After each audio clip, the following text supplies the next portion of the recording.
من با وجود این که فقط 7 سال تو این دنیا ولی اصلا از شهادت نمیترسم، به خاطر اینکه خدا خودش ما رو آفریده، حالا میخواد ما رو از خودش ما رو آورده به این دنیا، حالا میخواد برگردونم به اون دنیا.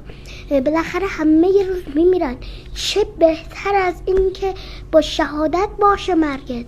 چه سعادتی بالاتر از این که مرگی که همه میمیرن با شهادت باشه؟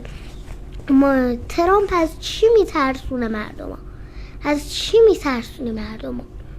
ما ملت شهادتیم، ما ملت امام حسینیم، ما برای شهادت با همدیگه مسابقه میدیم. ترامپ ما رو از چی میترسونه؟ اسرائیل سگ هار آمریکاست. بیاین همگی با هم بگیم مرگ بر آمریکا، مرگ بر انگلیس.